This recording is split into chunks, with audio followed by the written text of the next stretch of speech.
Baik, karena Iskandar udah masuk, ya, kita mulai saja. Ini adalah pertemuan yang terakhir, di mana pada pertemuan ini saya ingin membahas mengenai SOP servis laptop, ya. Nah, SOP servis laptop ini adalah rangkuman dari pengalaman-pengalaman yang sudah dikerjakan, ya, dikerjakan selama servis mainboard laptop, gitu. Udah direkod ya ini ya? Ya, baik. Untuk standar operasional prosedur ya atau SOP pada servis mainboard laptop, yang pertama kita harus bongkar dulu laptopnya, gitu ya. Tapi dengan catatan ini kita sudah analisis bahwa ini adalah motherboardnya yang rusak gitu loh, ya. Kita sudah memastikan bahwa yang rusak motherboardnya, Iya. begitu. Jadi kalau datang laptop mati total, ya diukur dulu adaptornya. Adaptornya masih bagus atau enggak gitu. Outputnya. Jangan langsung bongkar laptopnya. Ya. Karena ada juga tuh laptop yang mati total karena memang udah nggak bisa charging, adaptornya yang rusak gitu loh. Kadang kabel AC-nya yang putus di dalamnya. Gitu. Jadi ukur Guru dibuka, Pak. ya, diukur dulu output adaptornya keluar nggak tuh 19 volt gitu loh output adaptornya. Ya kalau baterainya rusak, kita masukkan baterainya sambil colok adaptor, dia tetap nggak hidup ya Pak, kalau baterainya rusak. Ya tentu Ya. nggak hidup lah. Lah kan jangankan baterainya rusak, baterainya masih bagus juga kalau memang baterainya lama-lama kan habis tuh. Ya, kalau adaptornya rusak. Ya kan habis banget itunya. Nggak, karena gini, tadi kan kemarin saya laptop itu, jadi pas dipasang baterainya sambil colok casnya, dia dihidupkan nggak bisa. Tapi kalau dicabut baterai, bisa. Nah, itu baterainya Nah, itu. kadang ada baterai yang sudah short di dalamnya, Mas. Berarti bermasalah itu baterai. Jadi mengganggu signal output separator karena baterainya ada yang short begitu. Ukur aja di mainboardnya, dipakai buzzer. Kalau seandainya fast switching jebol itu apa bisa tetap mati, Pak? Mati. Tetap mati, Iya, Pak. mati. Berarti ada dua kemungkinan, Pak ya. Kalau Ya, nggak fast apalagi switchingnya kalau sama baterainya, Pak. ya, kalau rangkaian switching jebol ya pasti mati lah laptop. Kenapa? Karena output separator itu digunakan untuk rangkaian switching. Ya. Oke, kita lanjut dulu ya. Ini mengenai SOP ini kadang ini udah capek-capek saya ngetik gitu kan. Ini nggak dibaca ya. Jadi sebelum konsultasi, apalagi alumni-alumni yang baru selesai, sebelum konsultasi ke saya baca dulu SOP-nya. Karena kan yang masih blank banget ya kalau sampean-sampean udah sering nyervis gitu. Ini dibaca dulu SOP-nya. Yang pertama, bongkar laptop, copot semua peripheral yang ada, hard disk, wifi card, dan lain-lain, termasuk kertas kesah ataupun plastik-plastik yang menempel pada motherboard. Sisakan tombol switch dan konektor adaptor jika terpisah. Nah, kalau ini udah dibongkar, Anda boleh dicolok tegangan. Ya.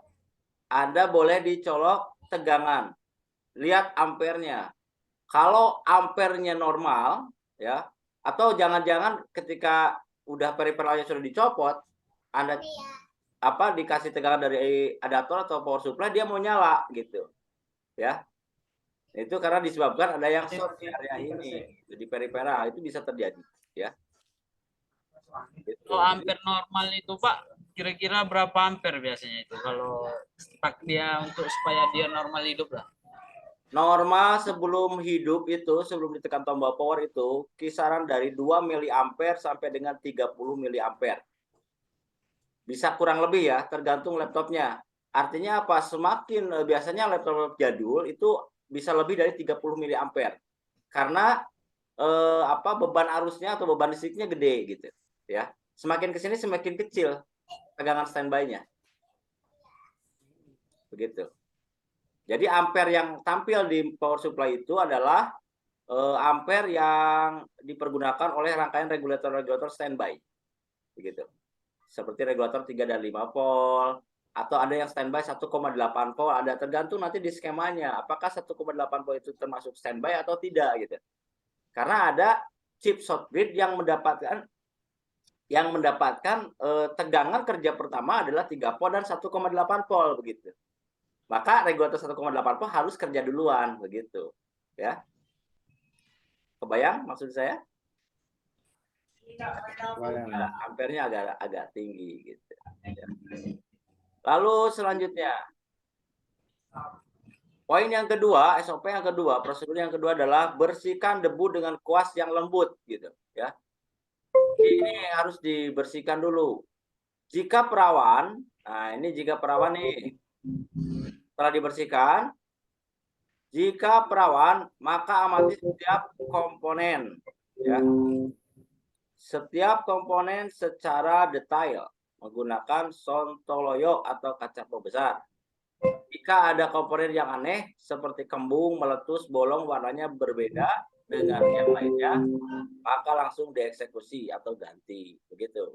Kalau ada solderan yang kusam, langsung solder ulang. Contoh, misalkan di lilitan-lilitan ada kusam, solder ulang, tambah solder, ya. Disolder lagi, no. Gitu.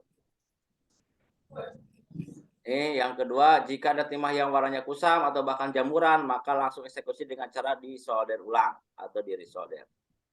Selanjutnya, ini poin prosedur yang kedua, poin C. Ini penting ini, ya. Jika janda, maka cuci bersih terlebih dahulu motherboardnya dan keringkan.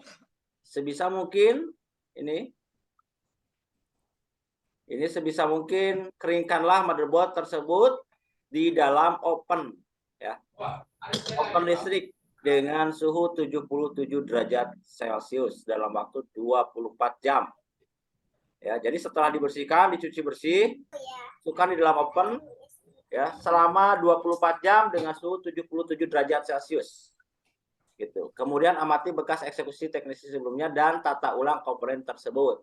Kadang bekas servisan orang lain itu ada beberapa komponen yang lupa terpasang gitu kan, itu kan harus dilengkapi dulu, ya, dengan parameter-parameter tertentu gitu, ya. Kalau 77 derajat Celcius itu untuk kapasitor polar itu enggak bahaya, Kak? Enggak bahaya, aman. Makanya ini ini udah hasil riset ini, ya. Oh iya.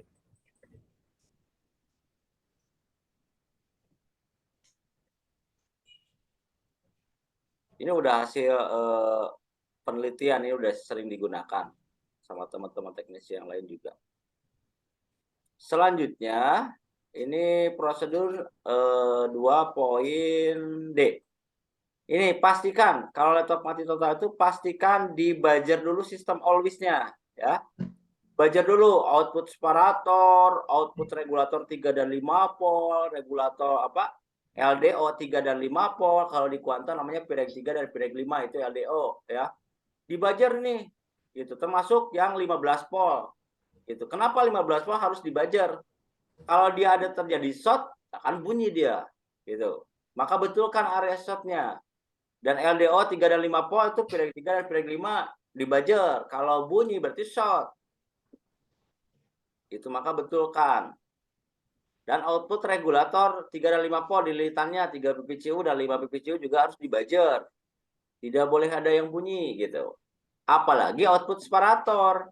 Nah, kalau ngebajer output separator di mana? Di R besar begitu, ya. Kenapa disebut R besar? Bukan hambatan yang besar, tapi fisiknya besar gitu. Ya. Karena output separator itu R-nya itu justru malah tidak ada hambatan sebetulnya, cuman fisiknya besar begitu.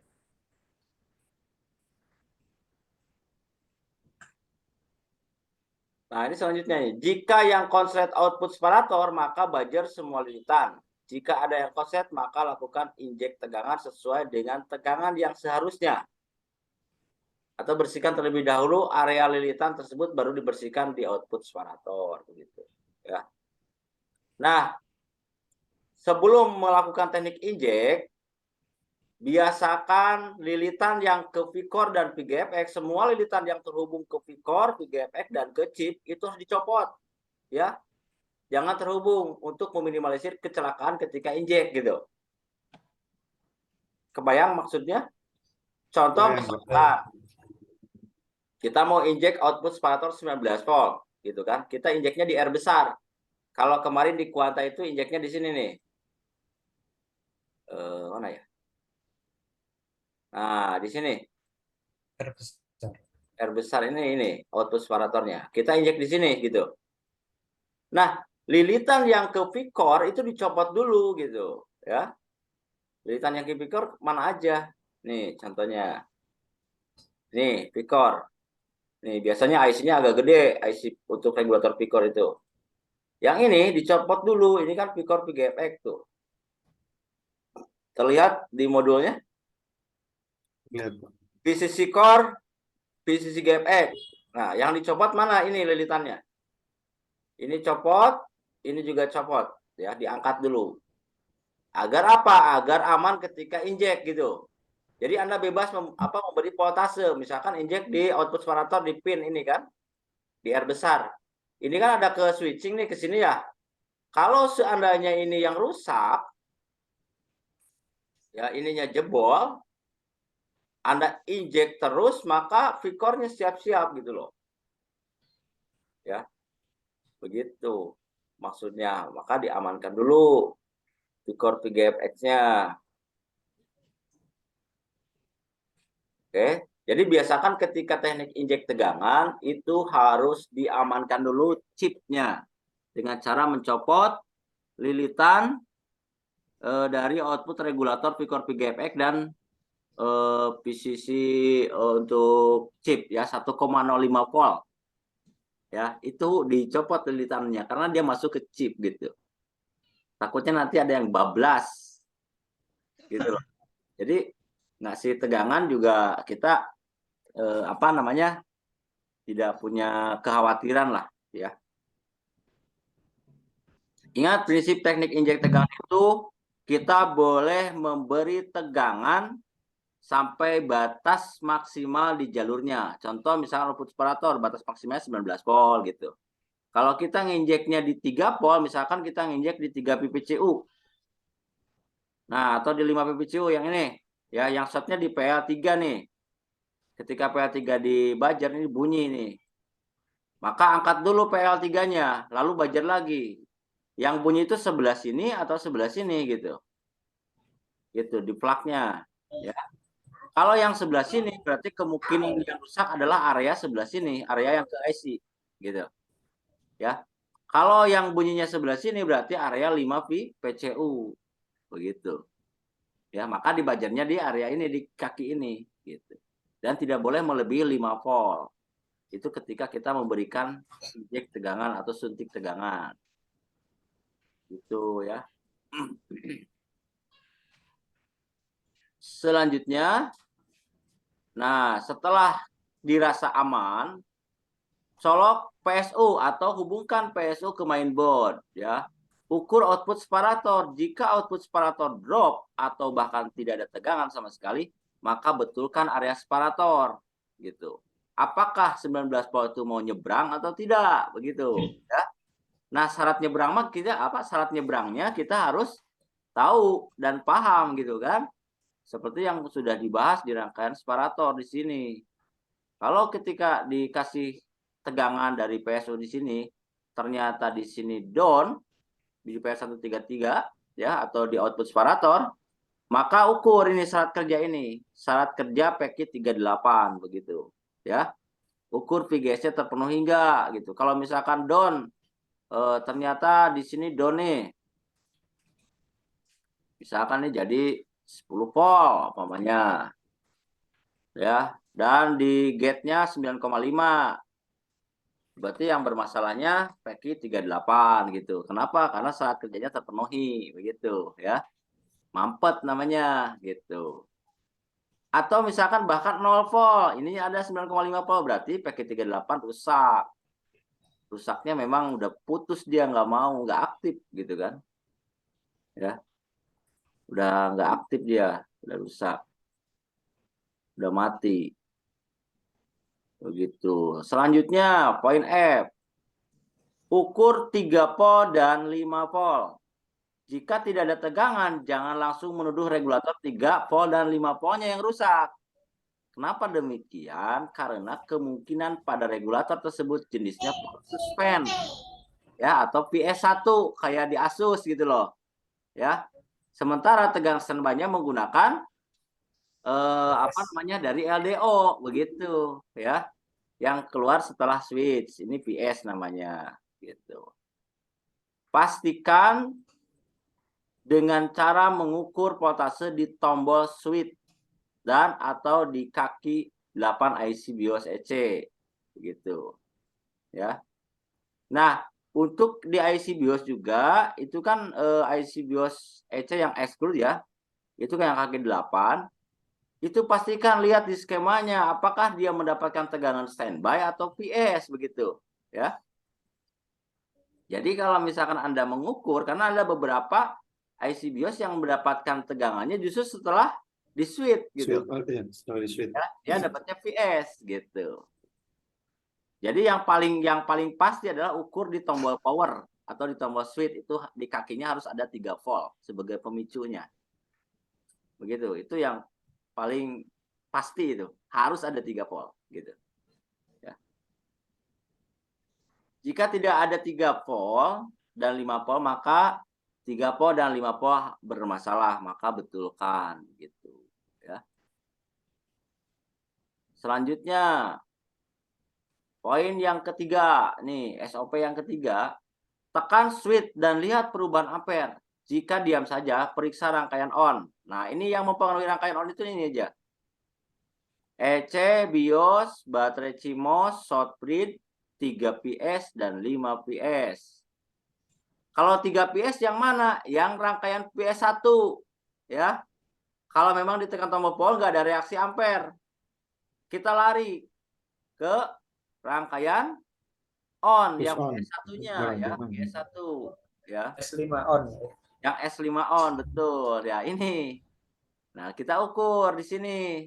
Caranya adalah, ini saya besarkan.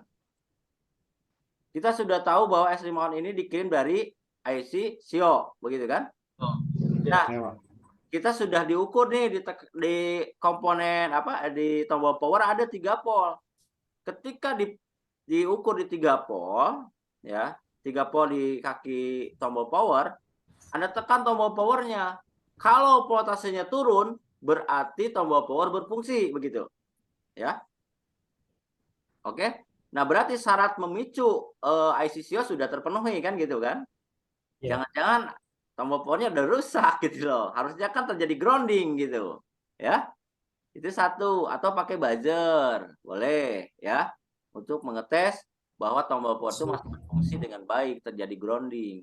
Nah, setelah itu baru standby-kan probe merah Anda dengan menggunakan multitester voltmeter DC. Probe merah standby di kaki 2 ini, gitu, ya. Di kaki 2, PQ 3, 2 standby di sini. Sebelum ditekan tombol power ini 0 volt, ya. Lalu Anda tekan tombol power, mestinya ada 3 volt S5 on-nya gitu, ya. Kalau tidak ada S5 on-nya, tidak ada 3 volt setelah ditekan tombol power, berarti kemungkinan yang rusak ada di area SIO, begitu, ya. Dan SIO dikendalikannya oleh firmware gitu, maka bisa dicoba flash BIOS dulu, begitu. Berarti nggak perlu ngukur di kaki SIO-nya, Pak, ya, cukup di kaki PQ32. Oh, nggak bisa gitu. Ukur juga pastikan di kaki SIO-nya, jangan-jangan di kaki SIO keluar di sana enggak. Mungkin Itu ada bisa terjadi RK atau loh. apa kan? Putus jalur, Pak, ya. Ya, bisa putus jalur atau timah sudah retak gitu, ya, sehingga listrik tidak mengalir. Nah, ketika disolder ulang kaki SIO-nya, hidup dia. Normal ya aliran Iya, ya. agak renggang. Kan timah itu ada kadaluarsanya, Mas. Mentah gitu, Pak, ya. Mentah, jadi regas, kadang dari kusam atau jamur itu sinyalnya terganggu. Gitu, ya. Berarti dua-duanya harus dipastikan. Harus dipastikan. Di pin SIO sama di Ini, ya. PQ32. Betul. Begitu. Atau pastikan PEKI 32 ini tidak bablas ya. Ini bisa terjadi nih. Dia jelek dia. Dari gate bisa bocor ke source begitu ya. Jadi 0 Pak ya. Nah, jadi 0. Padahal dari IC SIO sudah ada. Bagaimana cara memastikan S5 on dari SIO oke? Angkat PEKI 32. Lalu tekan tombol power. Mestinya di power. pin 2 ini ada 3 pol. Kalau ketika diangkat ada 3 pol, berarti yang bermasalah PEKI 32. Oh iya. Itu loh analoginya, logikanya, algoritmanya. Logika. Ya, Iya, Pak. itu teknisnya. Gitu loh. Karena ini adalah syarat pertama ketika tombol power ditekan, ini harus grounding ke sini gitu kan. Kita sudah paham itu. Ya, sehingga fungsi dividernya hilang gitu loh. Dan ini jadi 0 volt. Kalau ini 0 volt, PEKI 33 nggak aktif. Gitu kan. PEKI 16 nggak aktif. Maka dia akan menahan ini. Ini fungsinya adalah untuk discharge ya. Yang ini standby di sini ketika ngalir. Dia standby di sini gitu loh. Ketika S5 on hilang menjadi 0 volt lagi, maka ini akan aktif kembali. Maka dia akan ketarik ke ground begitu dengan hambatan 22 ohm. Kalau dengan hambatan 22 ohm, 3 PS5 itu akan ketarik ke ground karena hambatannya kecil. Disinilah fungsi daripada pull down. Resistor membuang tegangan. Tapi kalau dikasihnya 1 M tidak bisa dibuang karena hambatannya besar gitu loh. Paham maksud saya? Paham, Pak. Yang hambatan kecil-kecil ya, Pak. Yang bisa Hambatannya dimanfaatkan. kecil-kecil, kurang dari 1 kilo. Itu bisa ngebuang tegangan. Semakin kecil hambatan, semakin harusnya besar dia keluar, ya Pak. Betul, betul sekali. Termasuk tegangannya dia ketarik gitu loh. Berarti arus sama tegangan, Pak, yang ketarik ke. Arus sama tegangan kalau hambatannya kecil. Begitu. Udah mulai paham ini? Ya. Ya. Mudah-mudahan, Pak. Ini soalnya logika kita harus jalan gitu loh. Nanti Itu S5 on itu pasti rangkaiannya kayak gitu apa ada yang bentuk IC, Pak? Hampir semua saya nyari ini rangkaiannya kayak gini. Kayak gini semua, Pak ya. Normal. Meskipun yang model-model laptop baru pun model kayak gini, Pak ya. MOSFET sama. Ada juga yang kayak Axio itu ya. Itu regulator, contohnya regulator ini kan biasanya dipisah-pisah. Ini satu IC untuk mengeluarkan beberapa output tegangan gitu loh. Untuk mengeluarkan 3 pol, 5 pol, 1,5 pol, 1,8 pol dalam satu IC. Ada itu di laptop Axio kayak gitu, parah banget ya. Ya, tapi kebanyakan untuk VS itu seperti ini ya polanya.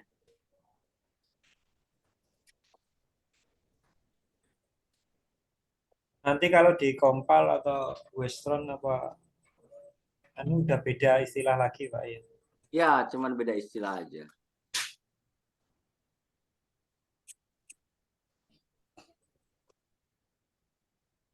Oke, kita kembali ke modul ya. Ya. Diam saja, ini periksa ini. Terus naik sedikit ya. 0,02 ini berarti 20 miliampere ya. Sampai 0,1 ampere dan berhenti ataupun jatuh, maka permasalahannya ada di BIOS 3 PS, 5 PS. Transformasi signal dan tegangan PS pertama ini harus dipastikan ini ya. Kalau macet atau stuck atau jatuh ya. Ini harus dipastikan di rangkaian PS pertama nih. Jadi kita nggak usah muter-muter ke PS2 dulu kalau jatuh di ampere seperti ini gitu loh. Sampai 100 miliampere itu sekitar PS pertama itu. Ya. Kalau itu, Pak, kalau 0,04, Pak. 0,04 ya sama. 0,04 ini kan sama masih di sini areanya. Masih di PS1. Sampai dengan 0,1 itu, Pak. Ya. Ini kan kalau Anda pakai PSU yang 4 digit ya. Ini itu 0,020. 20 ya. Ini adalah 20 miliampere gitu loh. MA. PSU recommended yang berapa ampere, Pak? 10. Yang recommended yang 10 itu bisa menangani yang laptop high class. Karena ada high class Iya. itu ampernya lebih dari 5 ampere. Iya, pernah- 7 Punya saya ampere. 5 ampere. Punya saya 5 Saya ampere. pernah menangani laptop sampai udah sopet, PSU saya nggak kuat. Karena pas dilihat itu kayak shot itu. Cetak gitu. Ya. Ternyata pas Iyalah. itu kan 6 Kotek. ampere gitu. Akhirnya Koteknya PSU kuat. Maka yang recommended itu yang 10 ampere, 10 ampere. 10 ampere 4 digit. Ya. Kenapa harus 4 digit? Karena miliampere bisa terlihat gitu. Kalau yang 3 digit, ya seperti ini yang di Modo ini ya menggambarkan yang 3 digit ini. Ya, 3 digit. Kalau 0,1 berarti 100 miliampere nih. 0,1 ampere sama dengan 100 mA gitu. Ya. Kalau konsultasi dengan saya itu saya biasanya ngobrolnya di mili ya, miliampere.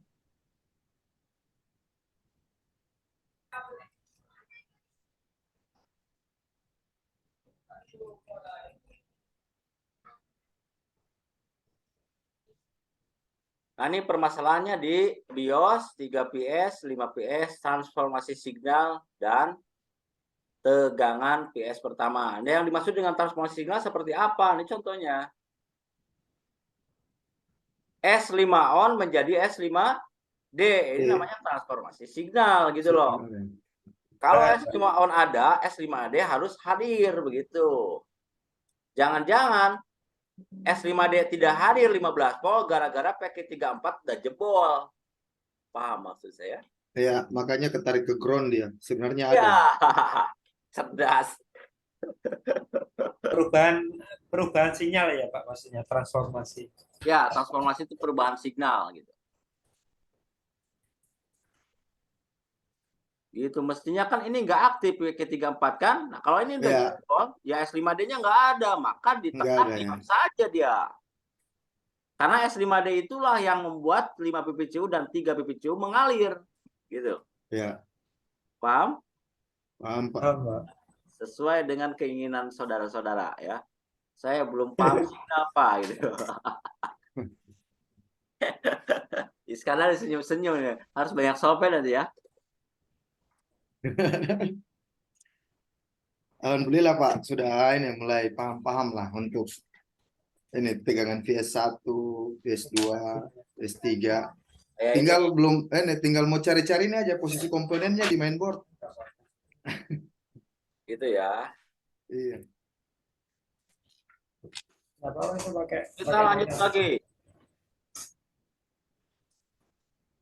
Ini untuk memastikan regulator bermasalah ataupun tidaknya, yaitu dengan cara mengukur voltase pada setiap lilitan regulator satu persatu dengan menekan switch pada setiap lilitan, gitu. Jadi kalau untuk mengukur regulator PS1, PS2 itu yang di drive dari PS1 atau PS2. Contoh misalkan kita mau mengukur 1,5 volt, ya 1,5 volt itu akan hadir ya, akan hadir setelah ada main on atau sus on ya. Nah, saya cek ya di 1,5 nah ini nih. sus on kayaknya. Nah, sus on ya. Sus on ini harus hadir nih gitu loh. Berarti sus on ini akan mendrive atau memberikan perintah ke regulator 1,5 volt supaya mengeluarkan 1,5 pisus.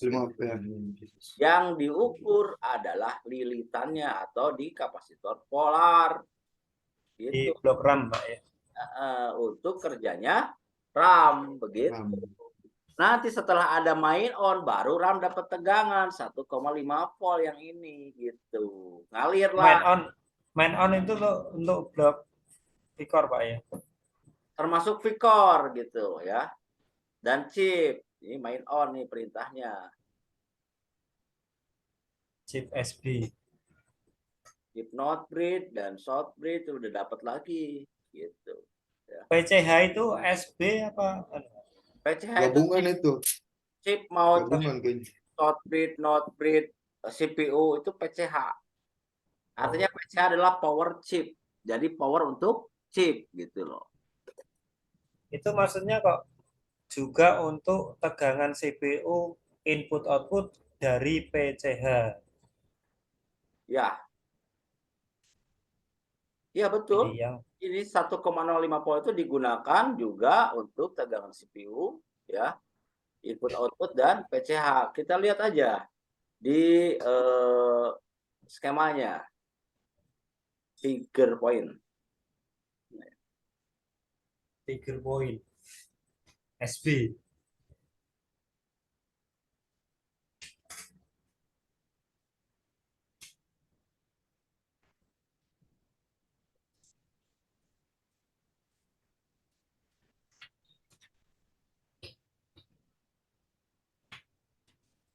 Nah ini,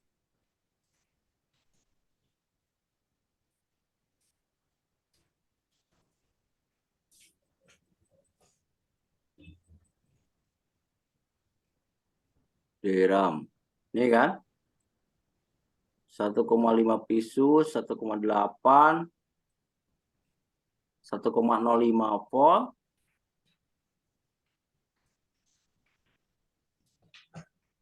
Kita bisa lihat di kakinya.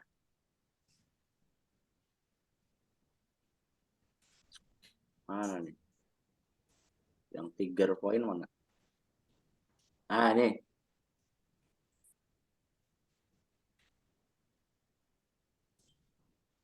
Nah, EGP, Pak. oke. Ya. Ini dia 3 volt dapat kan. Terus ini banyak nih posisi 3 volt. Ini main on kan perintahnya dia, ya. Dari setelah ada perintah main on, hadirlah positif 3V ini signalnya. Ini masuk ke chip ini, ke trigger point, ya. Terus ini enggak kelihatan. Kalau 1,8 itu untuk apa, Pak? Tegangan 1,8. Untuk chip Chip prosesor apa SB, Pak? nah ini 1,05 volt, ini untuk chip apa nih? Masih trigger point ini, ya. 1,5 volt. 1,8 volt ada nggak di sini digunakan nggak 1,8 volt? Karena chip itu ada yang menggunakan 1,8 volt, ada yang menggunakan 1,05 volt. Iya. Terus ada lagi 1,2 12 volt itu, Pak. 12 volt nggak ada. Chip nggak ada, Pak. 12 volt. 12 volt itu sebagai pemicu PS. Ya, ada Kayak 15 itu cas pam itu, Pak ya. Ya, betul. Itu 12 volt itu apa ya, hasil cas pam, Pak? 12 Bisa volt. hasil charge pump, bisa juga dia dinaikkan oleh regulator. Pakai IC sendiri, Pak ya. Ya. Nah, ini PCC core, ini untuk CPU, ini cedar piu.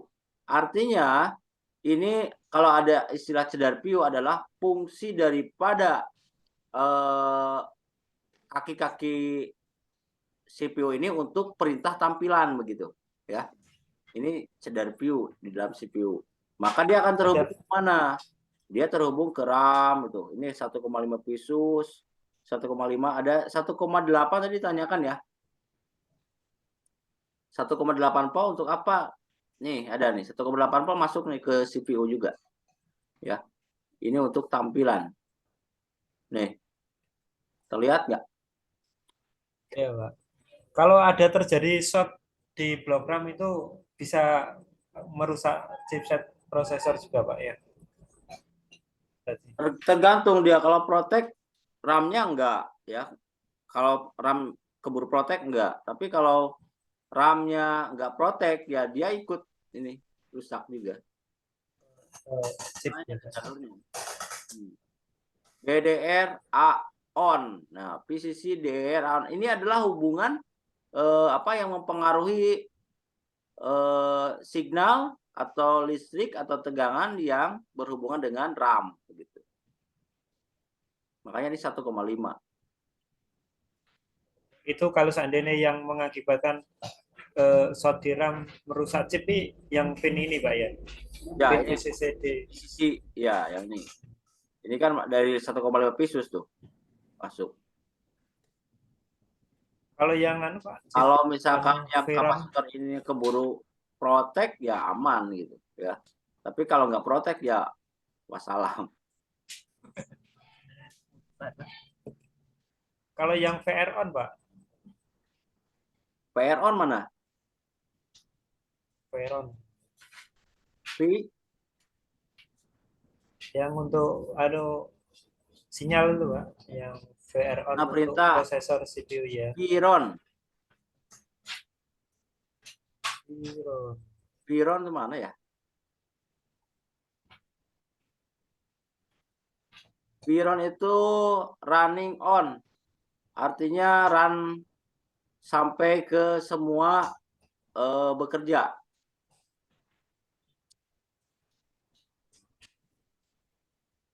Mana? Ini malah yang kelihatan ini nih. Apa? Internal FPDS digital on. Ini adalah signal tampilan. Didrive oleh IC logic pembanding ya.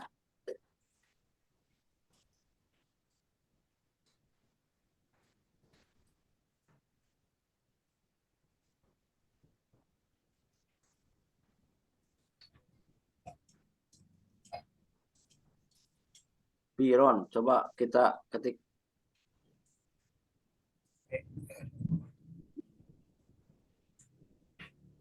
Pak, di sini mati lampu jadi. Lampu kalau di standar. Halaman 27. Jangan digempur ke KB aja lah Bang. 17.